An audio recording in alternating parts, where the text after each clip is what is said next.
Ocean LED has a unique lineup of products that can be used to create a custom lighting package for your boat.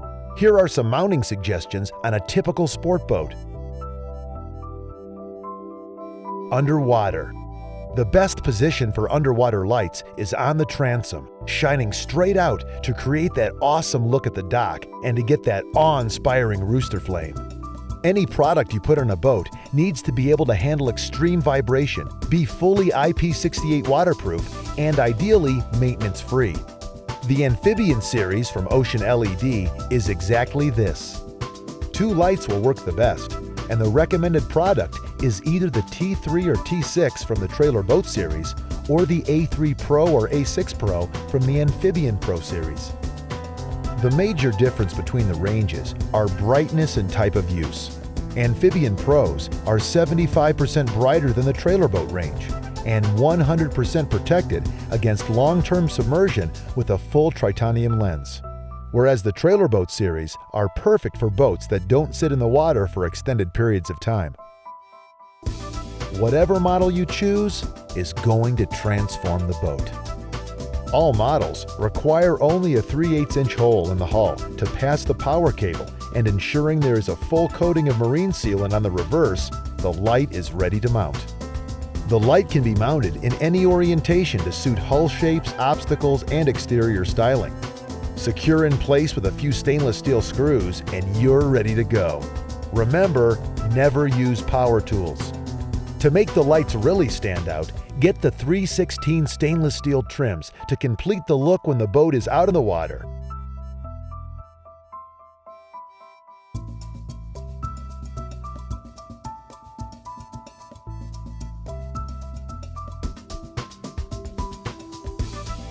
Power consumption of these lights are only a few milliamps, so battery draw is never a concern.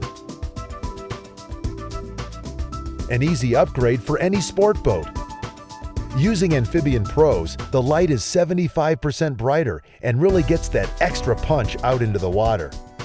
Trailer Boat series are perfect for the smaller vessel. When it comes to colors, the most popular color has proven to be blue, an amazingly vibrant modern look. White creates a very classic look in crystal clear water. However, in brackish and darker waters, the white can appear to be yellow, almost brown, within the few first feet of the light. Green is proving excellent if you keep your boat in brackish, fresh, or darker waters, as the light keeps its color the best and makes dirty water seem almost clean. You can also use amphibians for your spreader lights. Using the bracketing system allows you to clamp your lights onto the tower, and you make massive savings in power over traditional lights. Ocean LED also produces a waterproof through hull camera called EYES. Mount the camera at the water level so you can capture the action of wakeboarders and skiers behind the boat. EYES plug directly into any screen with an RGA connection, and you can mount them on the transom above or below the waterline. The soon-to-be-launched Amphibian 1 series is perfect for creating ambience inside the boat and providing light in small spaces. The new addition to the Amphibian family is perfect for using under consoles, under seats, in lockers and storage areas, and can add that extra feeling of depth to a small space.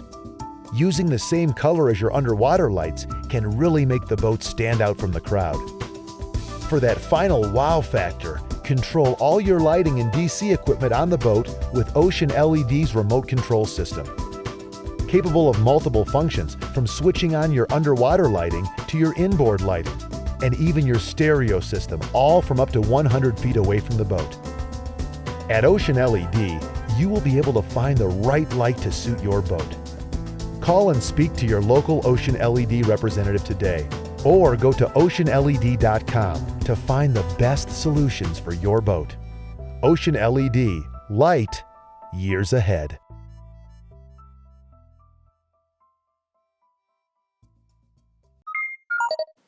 Hi everyone, welcome back.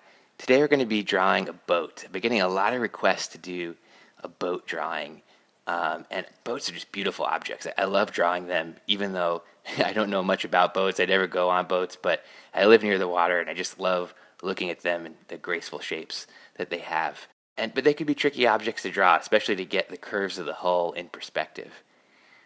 So the way I typically like to start out is to first understand kind of the rectangle of space that the ship takes up, right? So that hull can get tricky unless you understand that first. So here I'm going to draw this rectangle in space, get a center line down, and then you'll notice I just get these kind of three basic lines of the hull, the left and right side and the underside.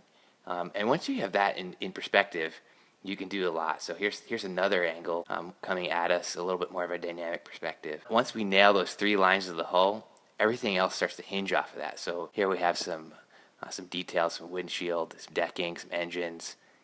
On this first one, let's say there's kind of a sunken part in the front of the boat here with some seating, and maybe some kind of a console here, and then a rear bench seat where people could kind of hang out. We'll get the decking in perspective and the engines. You can see how just getting that decking down really gives the whole thing a lot of perspective and realism. So now that you understand how to get those three lines in, let's do a little bit of a bigger view. Bam. We'll start again at those three lines of the hull, and I'm going to start to kind of break out that hull, and then get some kind of a windscreen in here. Let's do a smaller kind of a speedboat. And let's see, like maybe once we start getting in that hull, let's pop a couple of engines in the back here, just kind of interacting with this sloping rear deck. Maybe we'll do this thing where the deck kind of steps down on either side of the cockpit there. So you can see you have this raised kind of front deck, and then it sinks down as you get to the rear into this bench seat in the back where a bunch of people can hang out. Let's get the center line in there so you kind of understand where that sink is, and then from that I'll use that center line to hinge all of my decking off of. And maybe some kind of a floating console, so some kind of a neat little projected console up here. And what's a boat without a pilot with a striped Navy shirt, right? So let's get him kind of sketched in. So now that I have the line work kind of loosely in, I'll start applying some marker for the decking. And so I want to do this before I really go crazy with the line work so that the marker doesn't totally interact with the pen. So just some light lines here, and it won't freak out the ballpoint too much. Now that I have that decking kind of in with the marker, I'll start to come in heavier with the ballpoint, some basic hatching. You'll notice when I do my hatching, I always have it going in the same general direction. It never cross hatches. It's only ever a single hatch. I'm going to use that hatching on the engines here too, really quickly to give some dimension, right? So I went over once with one layer hatching and then another layer on the side surfaces. Let's add some decking on the back here too, so that wood kind of really flows over the whole shape nicely. And now I'm going to come in here with some shadow, using my line weight to create shadow, so you could get the sense of depth on those steps to understand that the decking really goes down. And now we're going to really power through on that windshield. You know what? I think we got to switch to the Sharpie here, right? Just to force my line weight to be a little bit heavier, and say there's some trim around that window. Coming back with the ballpoint, let's say there's some kind of a reflection hitting that glass, reflected light coming off the water. Again, notice how I'm using my hatching here, right? So notice I'm using that hatching all in the same direction, going from dark to light. Whoops, hit the camera. Now coming back in, really powering in some details on the underside of the glass. Back with the Sharpie, kind of darkening up some of that line weight. And notice how I use the Sharpie, I really let it feather out, so I could still get line weight even with a Sharpie, right? It's not just one consistent line. I can let it feather out using pressure, right, by going harder to softer with it. So now it's really starting to take shape. I have that decking in, and now I have some powered in line weight. Let's get some more dimension on this console. Maybe there's some venting details on here, and really push the underside of that. And kind of shade in that bench seat. And I think it needs some speed lines coming off, as if it's displacing water in the sketch, right? A little dimension of the side of the hull. Coming back with the Sharpie, darken up some of those window reflections. Just really make that pop. And I think we got to coming back with the blue. I wasn't going to use blue in this, but we need to get his blue stripes on the pilot shirt there. I think having some blue sidewalls to this cockpit will help it stand out a little bit more, give it a little bit more dimension, a little bit more interest in the glass too. When I rotate the paper, and notice that you get that stripe in the side of the hull. sometimes there's just no way to get the line other than to rotate the paper so you can let that line flow off from the hinge of your shoulder and your elbow. A little bit of wood grain in the decking, and you know what? I'm just not happy with the way the engines turned out, so I'm going to black them in completely with a Sharpie. And remember this technique I used a couple of weeks ago in that razor sketch, right, where I came back in with the white pencil over top of the Sharpie. So I'm going to use that technique here and mix the techniques up a little bit just to give a little bit of different dimension to those engines. Coming in with some extra white here. There you have it. Quick speedboat sketch. The sketch in total took about 30 minutes. As always, if you have any questions, feel free to comment below. And I'd love to hear your suggestions for future videos. So please comment below and subscribe if you want to see some more. All right, everybody. We'll see you next time. Happy sketching.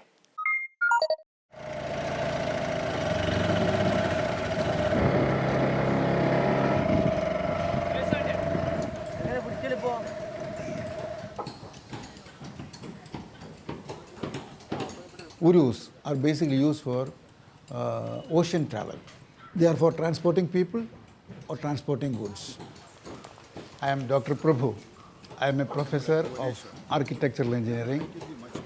This tradition of building boats still survives in different parts of India.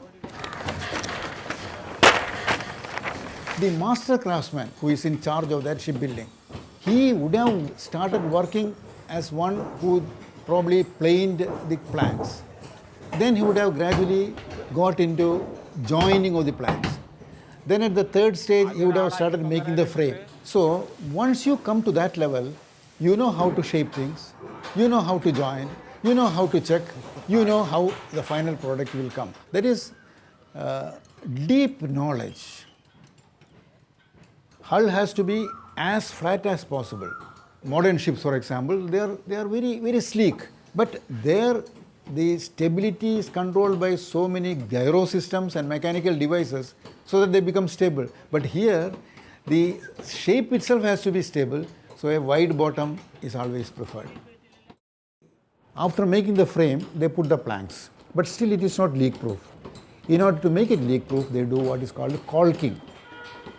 For this caulking, they take a cotton wicks, and this cotton wick is introduced in the joint, and by means of a chisel, they hammer it so that it goes inside. This much portion is somewhat ornamental, and probably in old ships, this will be given grotesque shape like a lion, shape like a bird and things like that. For any work that is coming on top of the deck, cabin making, and things which have to be changed frequently, aluminum can be used. That's why aluminum is becoming material. The advantage of aluminum is that it is very light, it can be easily fabricated, training. A craftsman, he starts maybe at the age of 7, he starts using his tools. He becomes a skilled craftsman and he rises to a particular level of a skilled worker and remains a good worker till the end of his life. They have some sort of Workmen's Compensation Act and some accident insurance and things like that, but it's not sufficient.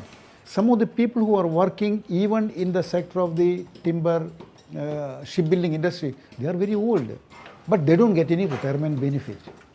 At the end of the life, they have to depend on their children or others or charity. Without industry, nothing will happen in India. But if the craftsmen refuse to do work, India will come to a stop.